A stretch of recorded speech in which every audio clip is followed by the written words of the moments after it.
5, 4, 3, 2, 1, 0. All engine running. We have a liftoff. Liftoff on Apollo 11.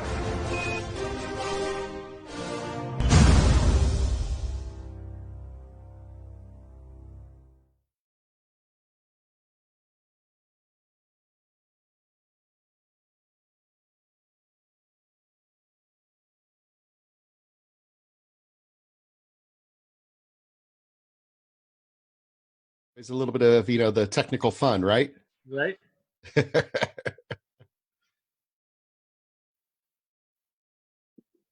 Yeah, we're all unofficial tech support for Zoom these days. So that is absolutely right.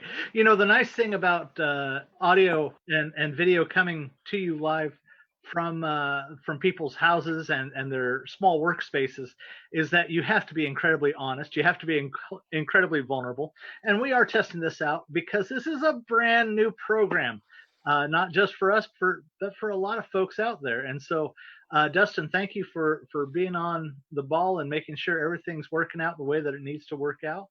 Yeah. All right. I think he's getting everything sorted out here. Dave, welcome to PCKC TV. Well, thank you. Yeah. How are things going there at Hammerspace in all this quiet time? Well, it hasn't been exactly quiet for us over here. I mean, we are certainly missing our usual members here at the space. It's been kind of quiet that way, but the staff here has been incredibly busy during the shutdown. Yeah. I don't think we work very well in idle mode ever. So we've been very, very busy working on mostly PPE fabrication for our local medical community. Excellent. Well, we're going to get that in just a little bit. Can you tell me a little bit about Hammerspace for those people who don't know about the workshop? Sure. Here at Hammerspace Workshop, we're kind of like a gymnasium for creative people. So we provide tools, equipment, and space for Kansas City's creative people to come in and use our space, our tools, our equipment, and our knowledge to help them be the best creative people they can possibly be. A gym makes you able to work out on better equipment than you can possibly fit in your spare room at home.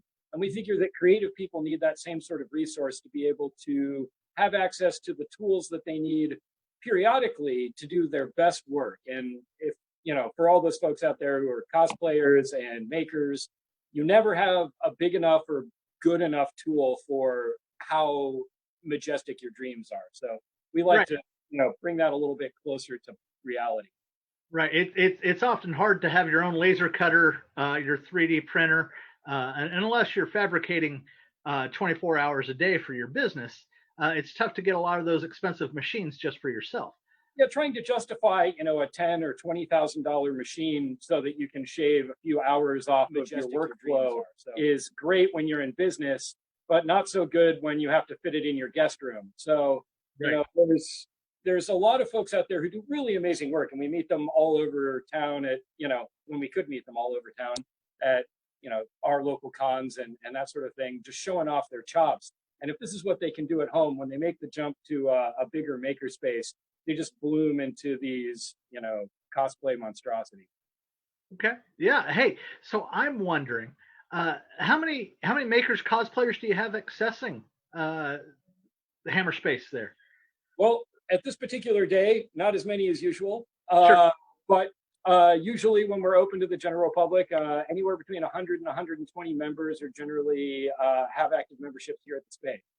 So that's a lot of local talent. Plus, we offer digital fabrication services. So we employ our lasers and CNC machines and plasma cutters and 3D printers for folks who aren't members of the space who can send in their files and have top-notch robotic fabrication done on their behalf.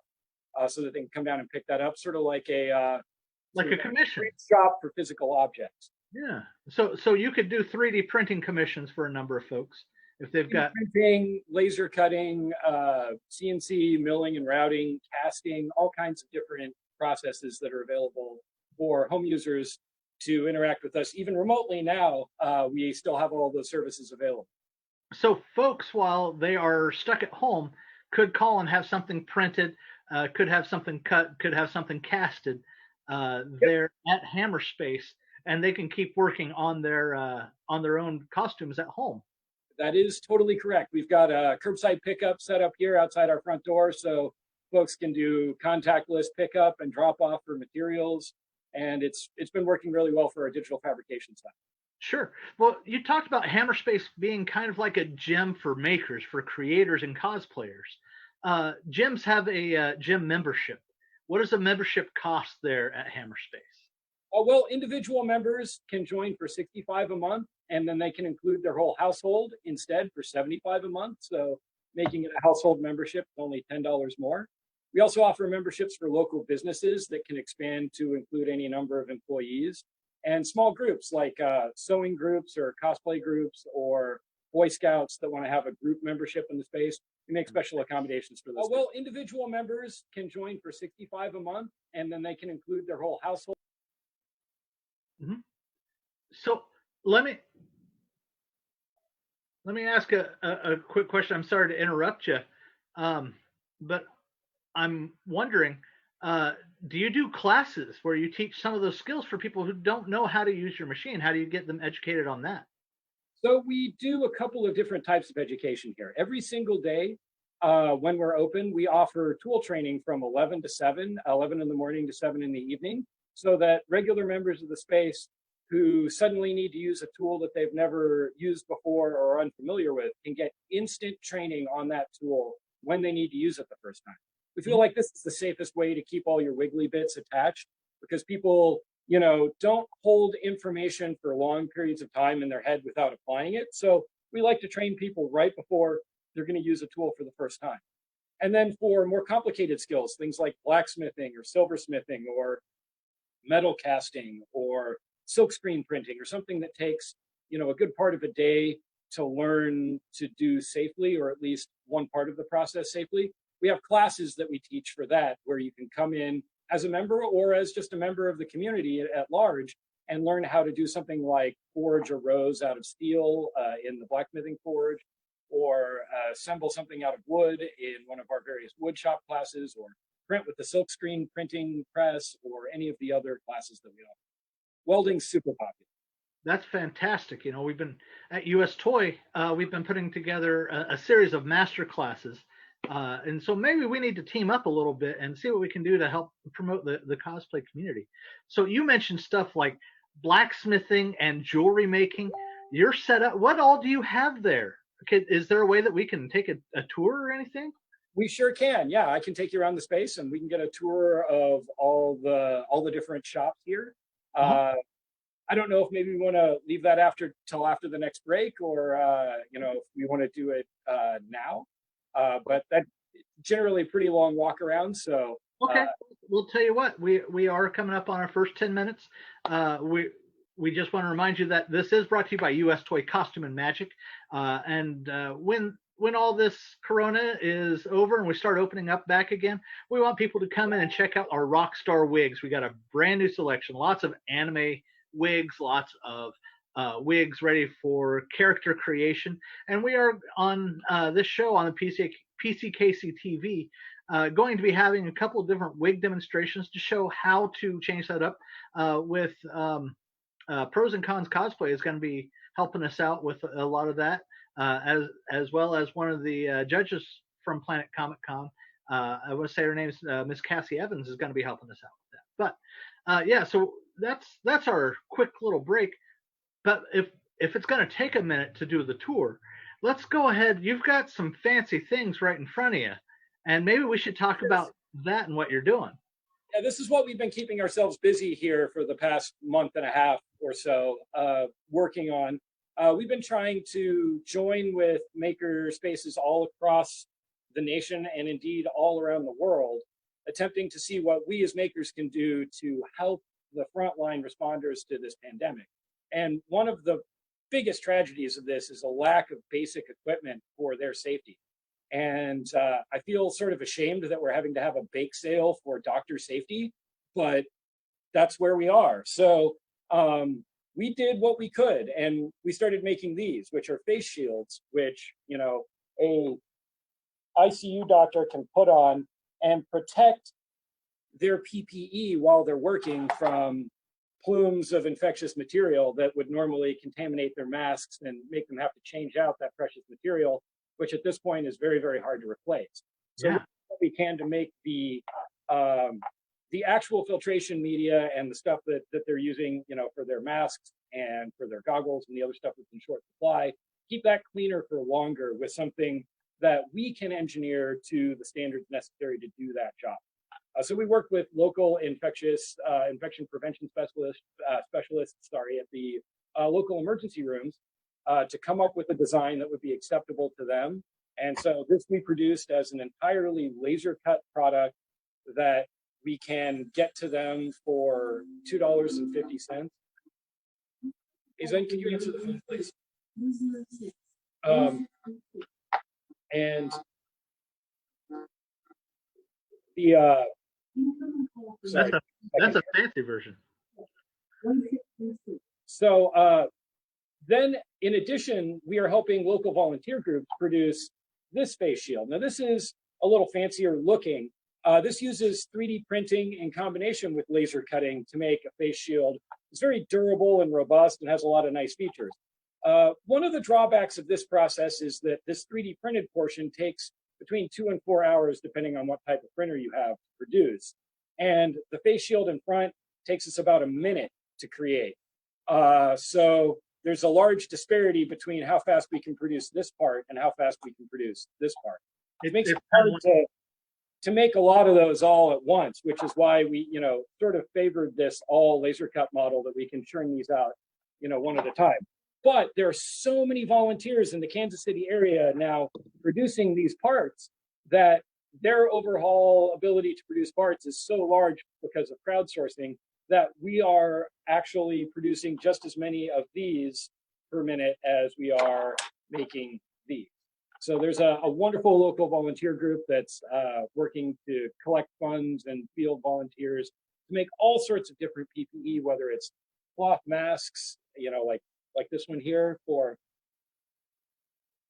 protecting your face when you're out. This is something that a lot of volunteer groups are making, which are cloth masks for just your everyday people who have to go out and get groceries and things without access to good N95 masks. Now, those N95 masks are in such short supply, and we're trying to reserve those for actual doctors who are going to be exposed to a lot of virus in their daily activities. So we've been really trying to figure out a way that we can make something that's a face mask for our essential workers here in town. That's one of the things that we feel like everyone's paying attention to the doctors with this sort of thing, but there's still, you know, the delivery people and the grocery workers and your baggers and your clerks everywhere who, in going to their job, which they're making maybe minimum wage, are forced to, you know, be out and expose themselves on a daily basis. So we've been working to make something that we can produce a lot of, which are these cloth masks, which are made entirely with the laser cutter. I hope you guys can still hear me with this on. Yeah, you're coming across nice and clear. But this is our in-house design that's kind of a fusion of lots of other good designs that the maker community came up with. There were some really, really good surgical mask designs. These are based on the traditional surgical masks where there's just some pleats sewn on the side. If you have a sewing machine at home and you're you know, a maker or a cosplayer, this is a really good way to make yourself a mask. But depending on what kind of cloth you have available, these may not provide very good filtration for you. And it's sort of hard to predict how effective this will be. So most of these were designed with a little pouch inside that we can put some filter material inside those masks to improve their quality. But we were really concerned about the folks who need to go out every single day for weeks and months on end during this, and they just don't have access to fresh PPE. So this material is a surgical wrap that's used to wrap up surgical instruments for sterilization. So these go through your standard sterilization process in hospitals all the time, and they have to be porous enough for the steam to pass through, but tight enough so that viruses and bacteria can't pass through. This is basically ideal filter material that's already been rigorously medically tested for its use. We were able to acquire enough of this to make 7,000 masks for the local community. And right now we're making essential worker packs where you get enough masks for 14 days for 20 bucks. And you can maintain and rebuild these masks and put new filter paper in them and rotate them so that no matter how long this goes on, you'll have enough filter masks to protect you while you're at work for an entire month. Hey, let me interrupt right there, because so you get 14 masks, 2 weeks worth, and you say they can be cleaned, there's a hygiene process they can go through. Yes, these can be, well, of course, the ideal way for someone at home to be sure that something is safe is to just give it a week of quarantine.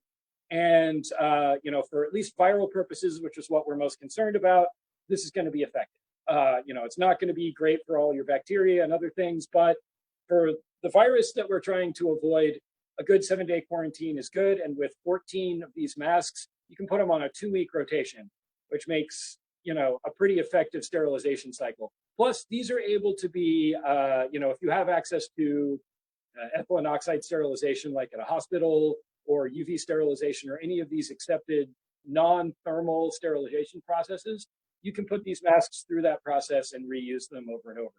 So like with a UV wand, or is that, Yeah, if you've got a UVC sterilization wand, that's fairly effective on these. You want to do a nice long exposure period. We have a goggle sterilization cabinet here that we use that we can put our masks in, and it's effective for that as well.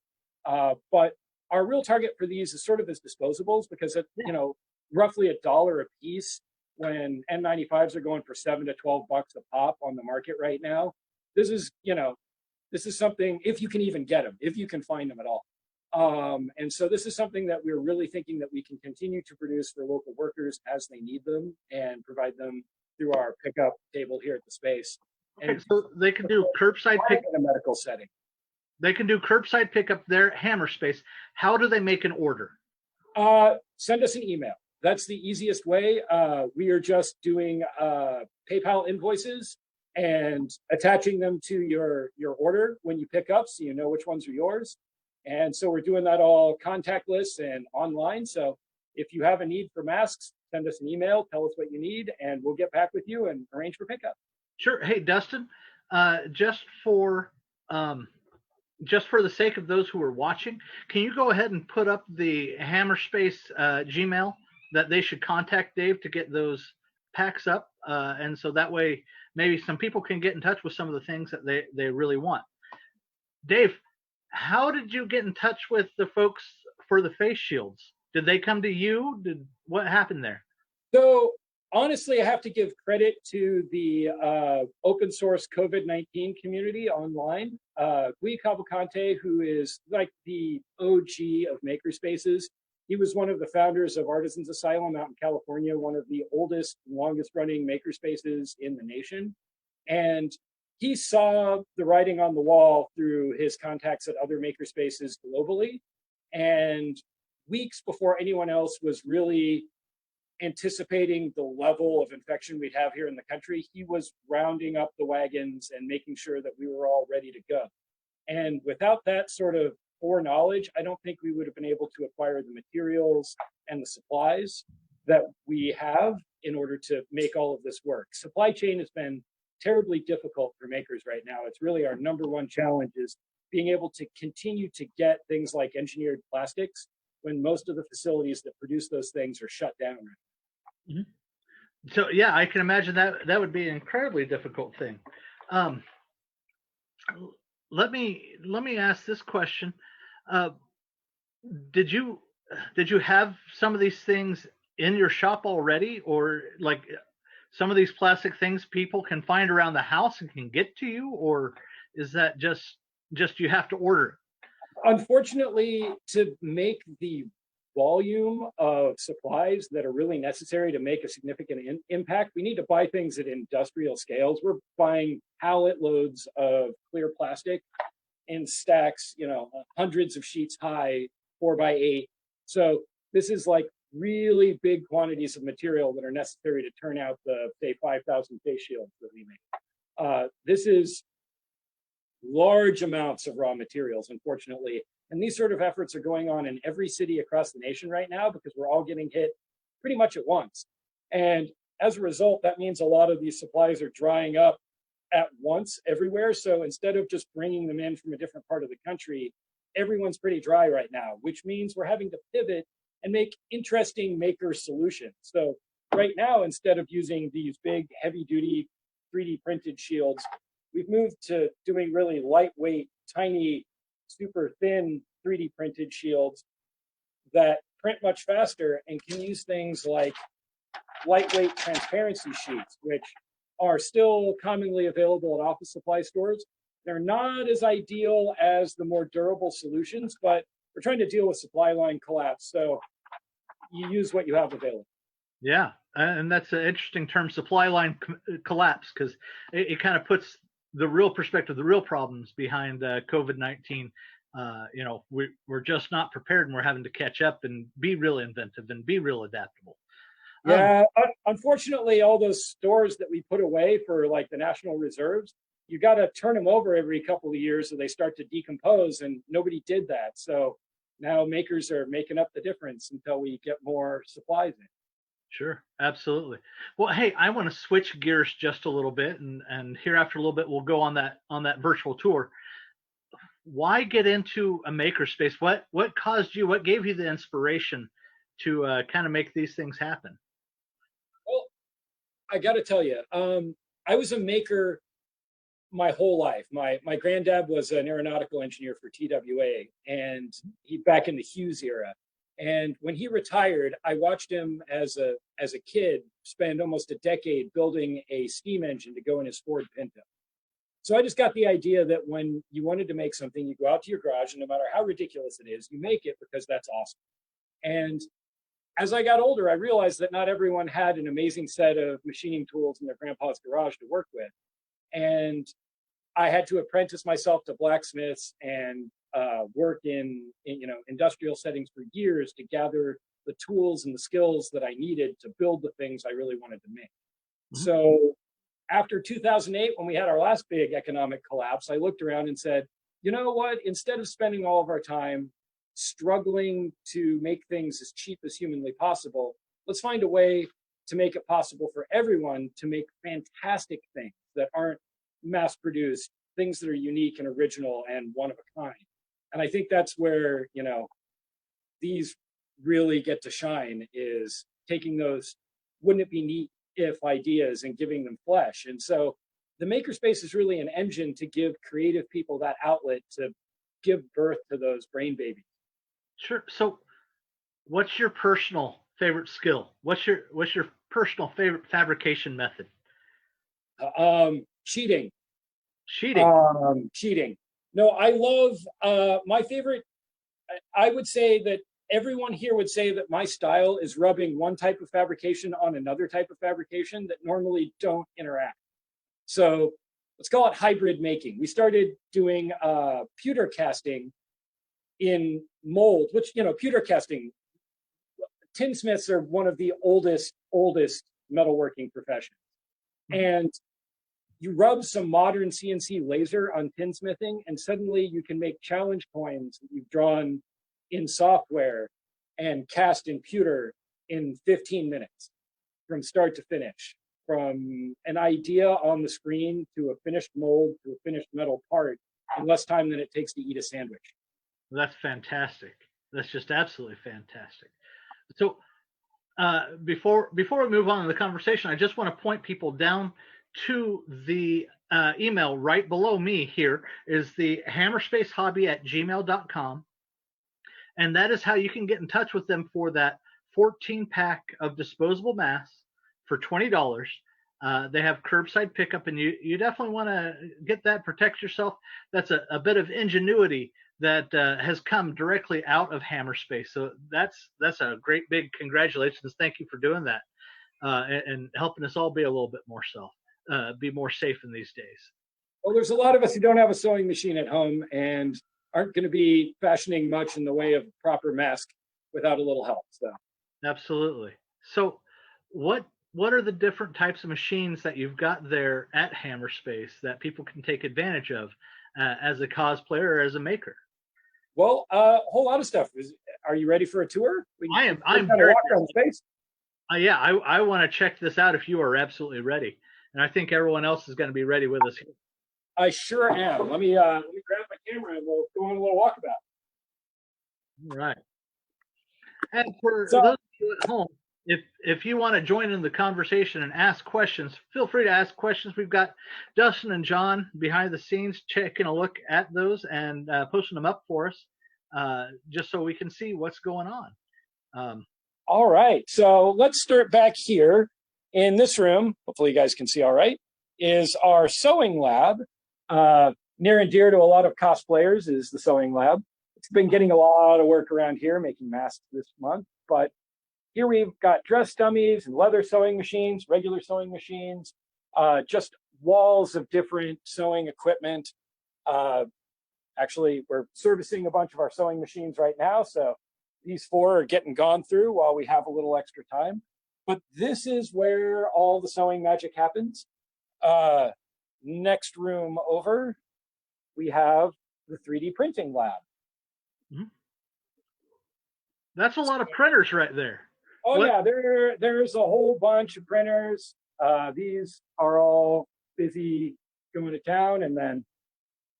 Whoa. Okay, how much plastic do you guys go through?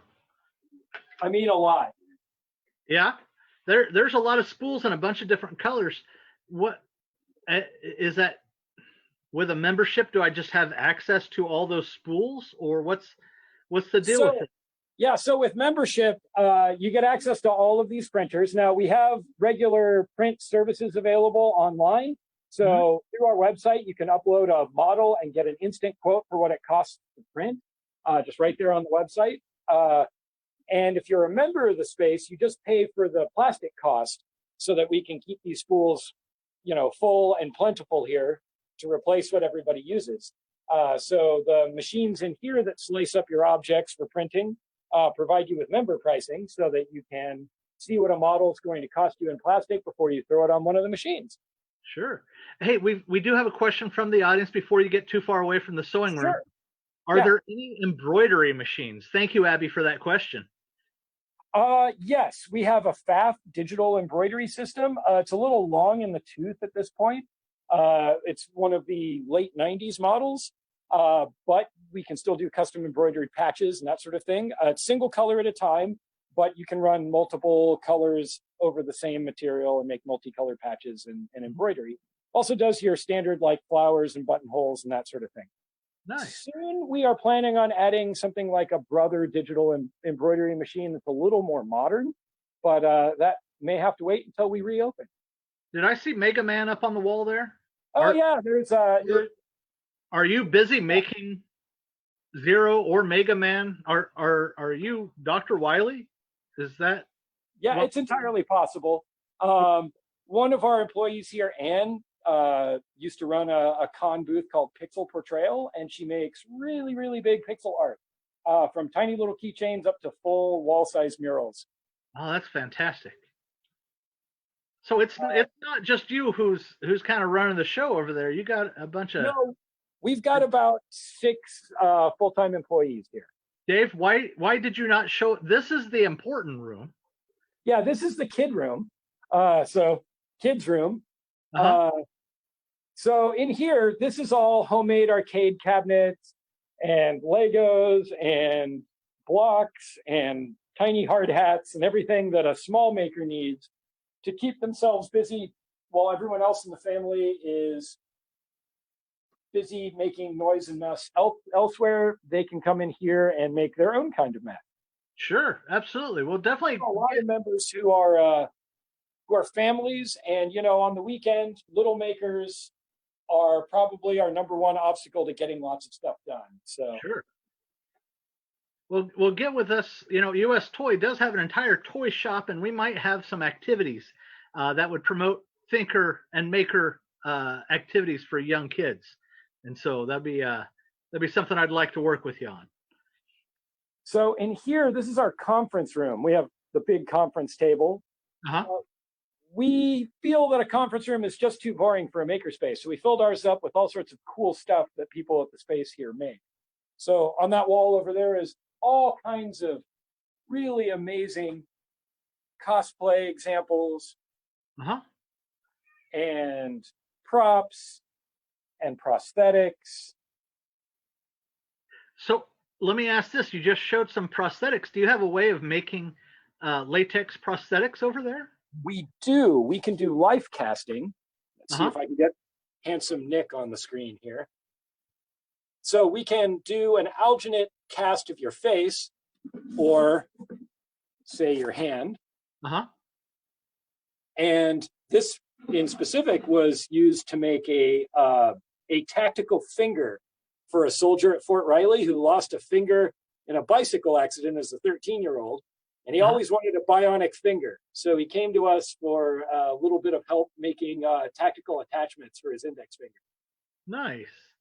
Well, hey, I want to just jump on there and do my job as one of the sponsors real quick.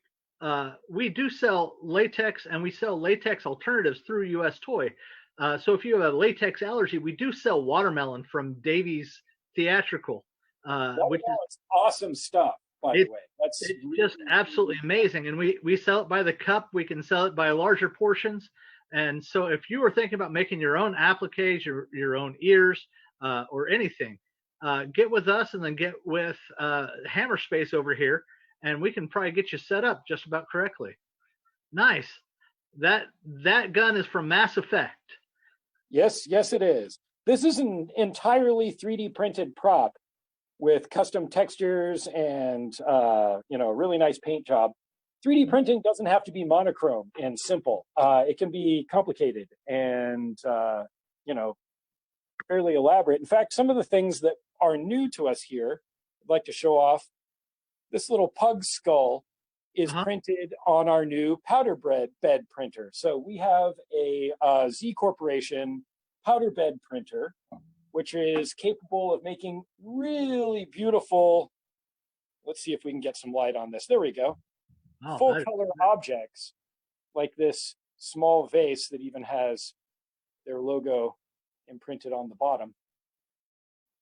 So let me ask this: do you have to change out spools when you've got multicolor, or how does that process work? So this isn't filament based at all. So this is basically plaster, dextrose, alcohol, and a couple of other little proprietary ingredients in their solution there. That this is basically done with powder and an inkjet printer head. Wow. So this starts off life very much like a plaster vase, but this one has been fused together with CA or super glue, so that now it's super durable instead of being delicate like the original plaster model. This is really, really neat for being able to do really high color props that have lots of, detail that have to be hand painted on. For digital artists who aren't really comfortable, using a paint and a brush to assemble something, oh my gosh, this is a game changer. Yeah, that's absolutely fantastic. Like another good example. Yeah, a little Nefertiti action right there. Yeah, entirely directly off the printer. That's how it comes out. That's fantastic. On the other side of the room here, some stuff that might be interesting to cosplayers. I saw that giant D20 down there. Oh yeah, the giant D20 is awesome. That's fantastic. It's a toy box. Nice. And then we have, our Miskatonic University bio department offering.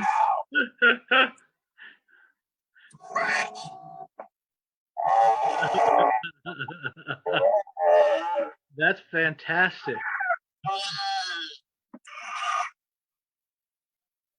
Of course, armor for your cat, like you do.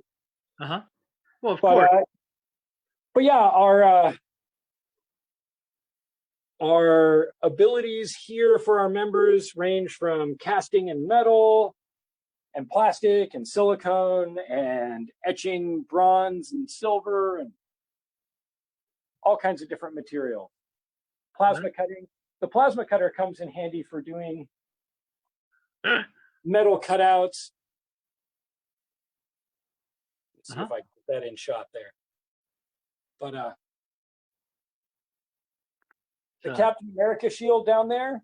Get that in shot. Boy, this camera is at an odd angle.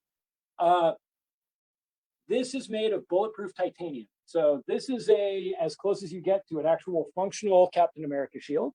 So it's not quite vibranium, but it's there. It's darn close. Now over here is the arts and crafts room.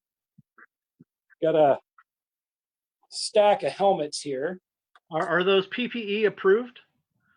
Yeah, no, these are definitely personal protective equipment for your dragonborn and other such occupations. So stay safe. So you got a number of those. Do folks come in just looking for a base like that to build on top of? That's actually one of our members here, Alex. Yeah. So there we go. Some call me Tim. Mm-hmm. They would be wrong. Your name's Dave. But yeah, so those are all made by Alex Carter, who's one of our members here. Sure. He does some really, really beautiful foam work. He's gifted with the curves. Yeah, he's a pretty prolific cosplayer, and we're going to be talking to him here in the next couple of months, I'm sure. But we've got, terrain building and general fabrication over here at the glue and hot bench, and waxworking benches, and the cutting bench where we use all the X-Acto knives and stuff. Piles of filter material that we're working on cutting into blanks. And of course, large quantities of your, standard miniatures. We have found that it's really fun to make our own minis using the Form Labs printers here. Nice. So just a lot of detail. Can people just commission a miniature for their own game, their own character? They absolutely can. We can take your models from such sites as Hero Forge and other such online character building sites and print them as miniatures. Here's Tiny Rick. Nice. So yeah, that's something that we can absolutely make for your home gaming experiences. Over here in our next room is the electronics lab. So the electronics lab is chock full of everything you need for an electronics project, whether you're just using a breadboard and jumper wires and an Arduino, or making your own printed circuit boards from scratch. We've got you covered. Nice. How does someone get are there ways people can learn more about making other than just destroying a bunch of electronics and saying what works and what doesn't? Is there Yeah, absolutely. The best way is we have regular classes on electronics, but I totally encourage people to pick up an Arduino and start going through the basic Arduino tutorials, because even if you're brand new to electronics, it gets you out of that initial valley. Electronics is very hard to do anything impressive when you don't know anything. right? So there's a big learning curve at the beginning, and Arduino kind of squashes down a lot of that initial learning curve so that you can get right into something a little more interesting than a blinking light. And you can start plugging in things like servos and sensors and buttons and switches and make them do intelligent things with programming, which most of us these days are fairly comfortable with, as opposed to learning, very low-level electronic skills that may take months or years to get a handle on. Yeah, nice. Very groovy. No tour is complete without the Brondo drinking fountain. Current idiocracy. That's cute. What's one of the nice things is that you guys have so many fandoms represented in there. People who are naturally kind of nerdy and into pop culture. It's a perfect fit. It's a place for people to come hang out and work on their projects. Yeah, we like to think that we're kind of nerd Shangri-La here. I'll take you out to the big workshop area. This is where we keep our, regular normal time PPE for our ears and clothes. As we're touring this, I want to ask once again, you said this is kind of like a gymnasium for makers and crafters and cosplayers. What is the membership dues and how do they get to be members over here and access all these workspaces? So you can sign up through our website anytime. We just use a PayPal subscription for your membership, which means you can manage it from your desktop anytime you want, turn it on and off remotely. $65 a month for a person, $75 for a family. And we also offer business memberships for larger organizations.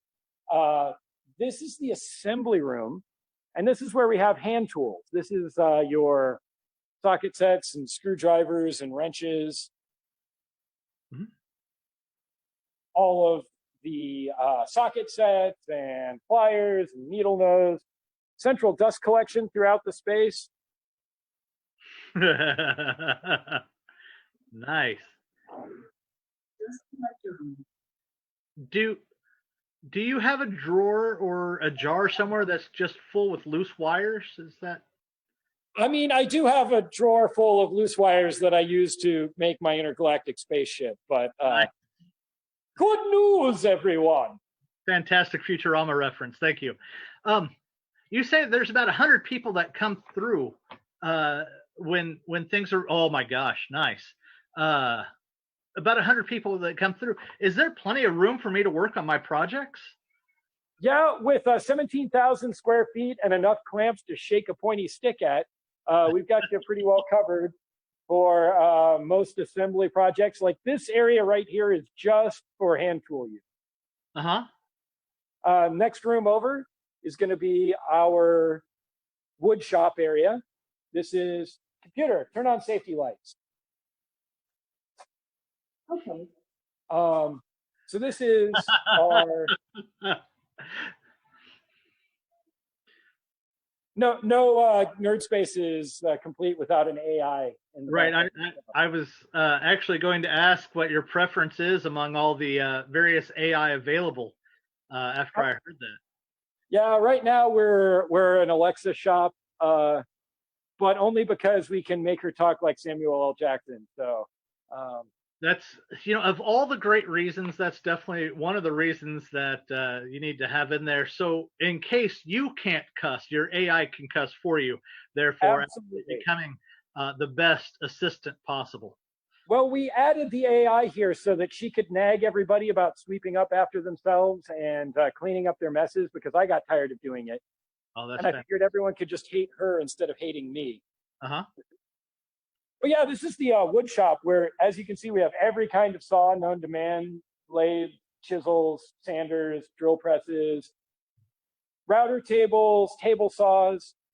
Well, we'll come over here and take a little visit on our saw stop table saw. So if you guys are woodworkers at home, you will probably appreciate the ridiculous Incra fence system that we have here, with all of the bells and whistles for doing really, really precise cuts for your woodworking. Also our just handy workaday table saw. Here at the space, we also have all kinds of raw materials, both for sale to our members and also as part of our digital fabrication services. So when you design something at home on your computer and need to have it made out of a particular type of plywood, instead of running out to the hardware store, you can just tell us what you need. Sure. That's just absolutely fantastic. Over here, we've got big panel saws and planers and jointers and drum sanders and lumber racks. Of course, all of the plumbing for our dust collection system and clean out area. So this area is for all of our member projects, so that you can store things like dining room tables and carts full of material. You've got people making dining room tables there? Oh, absolutely. There's almost always at least one dining room table in process. How many gaming tables? I know you've got nerds. How many of them have been designing their own gaming tables? Okay, Andrew Daly, a fantastic woodworker here at the space, made the coolest gaming table I've ever seen. He got a whole bunch of surplus TVs from a hotel that was closing down and turned one of the big screens into a gaming table, and then, of course, had to make them for his friends. But being able to bring up maps and other layouts on the surface of your table is super awesome. So this is one of my favorite toys in the space. This is our big CNC router. So this guy is 6 foot by 10 foot and is capable of cutting all the ridiculously large things that you could want. We've got another 4 by 8 over here that we use for carving. So can you make big old signs out of plastic or wood with that? Is that what that's used for? Sure, yeah. Right now there's a piece of 1/2 inch thick acrylic sitting on there getting ready to be machined. We've done giant signs for J.E. Dunn, American Royal, and all kinds of different local companies. When you need something custom and you need it in less time than you can get anywhere else, this is a good place to bring it. Nice. And next to our wood shop, well, right here in this area, all of these tables is about to become our spray booth. We're going to install an automotive size spray booth right here in the middle of the shop. Nice. So right now, open tables are nice, but a proper spray room will be great. Oh, with the spray room, will people be able to bring their cars in and get custom jobs there, or? We aren't going to do actual automotive, but it's going to be the same size. That lets us do a really, really large painting project without the expense of a custom engineered spray room. Turns out buying an automotive spray booth is cheaper than building one yourself. Nice. Okay, so laser shop. Welcome to the laser shop. In here, there are all the lasers. Do you have sharks with lasers on their head? We have not yet combined the sharks and the lasers. We have them as two separate entities at the moment. Okay. But with, let's see, currently 6 lasers in the shop, very little waiting. And these are the tools that make it possible for us to make like this ridiculous quantity of face shields in a single 24-hour period. So all of those that you see right there were produced yesterday. Fantastic. We're sitting at about 50 minutes out of the hour that I asked of you, and I wanted to be respectful of that time. I do want to say thank you for giving us your time. So yeah, what all do we need to know about Hammerspace and get it? Who's that fine young chap right there? That's my son, Zen. He also works here. He's one of our digital designers and general monkey boy around here. Excellent. Computer, turn on metal shop. Nice. And this is the last room on our journey, and this is the metal shop. This is where we have everything for working with metal. Mills or drills or lathes or shears or punches or brakes or presses, buffing wheels and grindstones and wire wheels, jewelry smithing, grinding, shaping, forming, plasma cutting.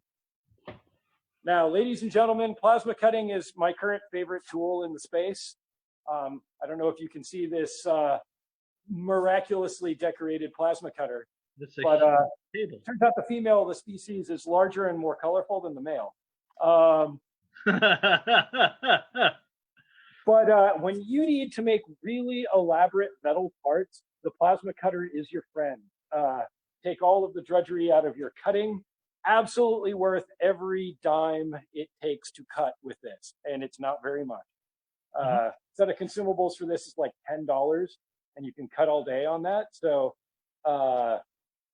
So much better than a hacksaw. Sure. Metal casting and torch booths and welding. We absolutely got you covered on all the metalworking. And then down here are soon to be chicken coops for the space.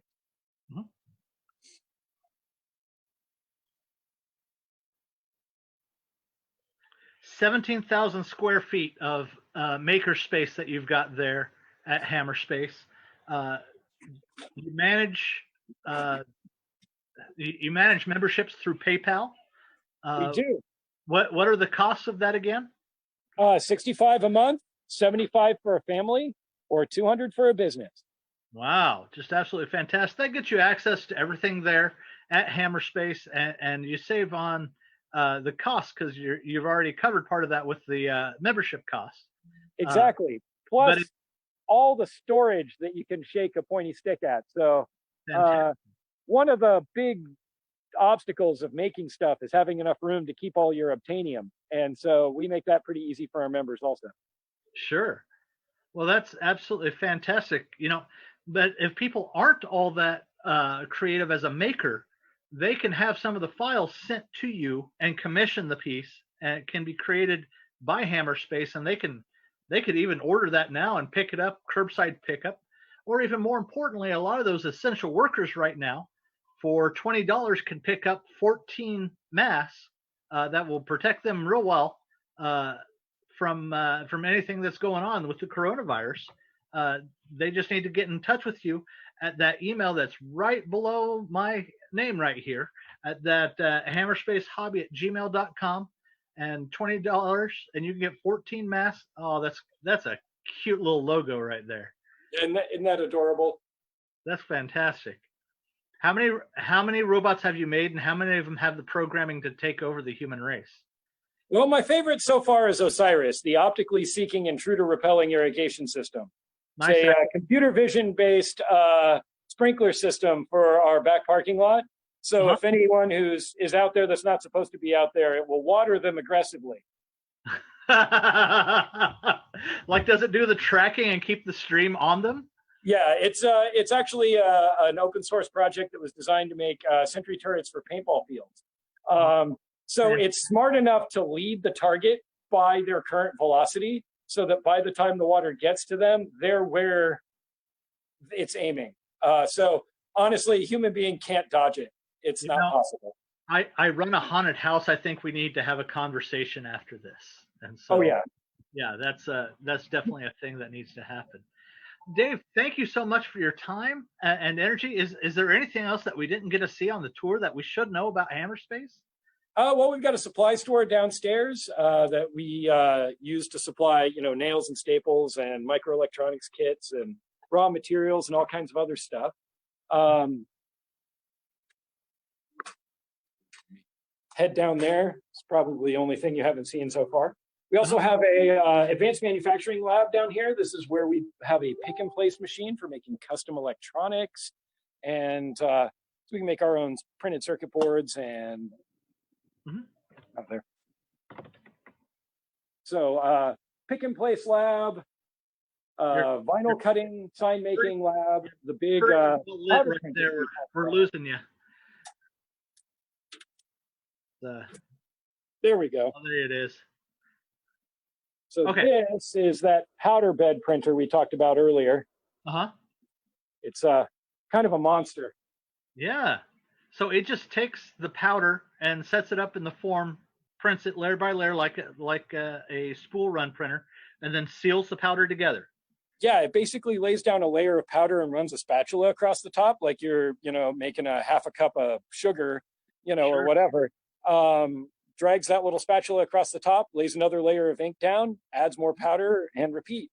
It's a really neat, sort of finicky process, but when it works, it's amazing. No support material necessary because it's embedded in loose powder. Sure. Hey, we had another question real quick. Just a couple of things, and then we'll call it a day. But Jay asks, is there a wood lathe? I think I saw a couple over there in the wood shop. Yeah, we have 3 wood lathes. We've got 2 bench tops and a floor stander that's nice and long. So we should be able to get you covered for any wood lathing stuff. All right, that's absolutely fantastic. Well, is that LED lit up? Yeah, it's a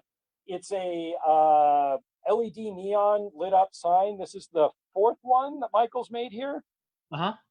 He made the first one just after the holidays when we had a little lull in business. And he was like, I'm going to keep myself busy. So he made one, and then he's just sold piles of them afterwards.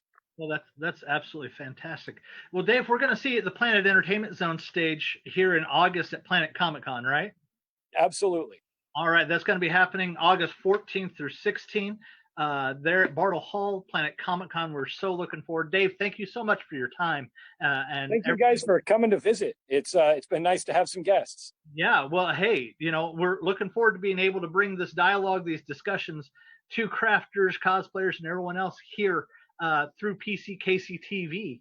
And we're going to have a lot of fun doing it. So thank you for being our first guest and helping us out and working out some of the technical difficulties that we've got. So this is just absolutely fantastic. I'm so excited about Hammerspace being a resource. And I think we're going to be able to talk a lot more, better educated about what is available to us here at Planet Comic-Con, and also there on the PEZ stage when it comes time here this fall. So I can't wait. Thank you very much. And everyone else, we want to thank you for joining us here at PCKC TV for continuing to watch and ask questions. Next week, we're going to be talking to Oh My Sophie, and she's going to be talking to us about social media and cosplaying and another form of maker. And so we're going to be doing all that. We're glad from US Toy, Magic and Costume Shop to be bringing you all this kind of information and working together with Planet Comic Con to be able to bring you these digital dialogues, these creator corners, these creator spaces into your home while you've got that at-home time. Please remember to be safe, and we'll tune in next week, Thursday night. John, do we have something going on? Well, we'll have on Wednesday, we're going to have Christopher Jackson will be back with us. He'll be talking to William Binderup with our Talking Comics Roundup on Wednesday. Thursday, I'm sure we're going to have another Q&A going. So we got all sorts of things in store. So just follow us on Facebook, and we'll keep you up to date with our live stream schedule. Oh my gosh, that's absolutely fantastic. I'm glad to hear about that. And make sure you tune in to the US Magic and Costume Shop page. We are continuing to work with Pro Air. That would be your spray-on makeup, and they're doing some fantastic tutorials. So check in with those, and we'll bring more tutorials, more classrooms to you at home. Please be safe, please be energetic, and please keep making cool stuff. And we'll see you at Planet Comic Con in August.